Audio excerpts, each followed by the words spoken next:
Yeah, no, I think as I said before, my previous kind of work, it would be the whole, I'd have everything. Yeah. I'd have lights, sound, costume, movement almost. I would come in and give movement and not work so much improvisationally.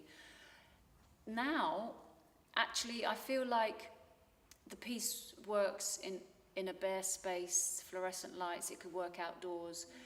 I'm really not that bothered about flashing lights and states. I think it's nice to have that, and it's nice if it could support it, but in a very subtle way. I don't want it to sort of almost tell a story of its own, because I think that's going to take away from what we're watching. It almost is going to direct your thinking. And the less that can happen, the better, I think, in terms of what I'm trying to achieve with this. And the same with what they're wearing. I think, again, I find costume really, really difficult. And the simplest thing, the better. Again, so it doesn't say too much. It's not kind of trying to say, this is who I am. This is about this kind of a person.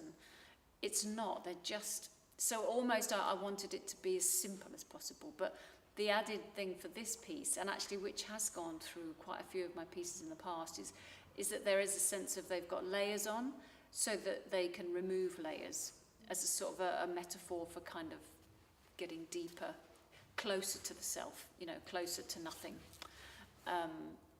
closer to finding possibly who you are underneath all of that. So there was a sense of kind of shedding of layers to kind of help give that idea. So that was the only thing I had as a costume thought. But what those layers were, I had no idea. I was just thinking, I'd hope somebody else would come in and help. But it didn't really matter to me, to be honest. I mean, it's nice. It's nice the fact that there's maybe a sort of palette of colours, so they all complement each other.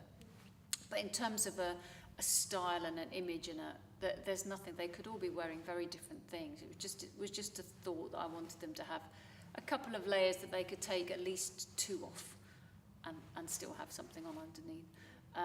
To just kind of almost get down to as close to the skin as we could.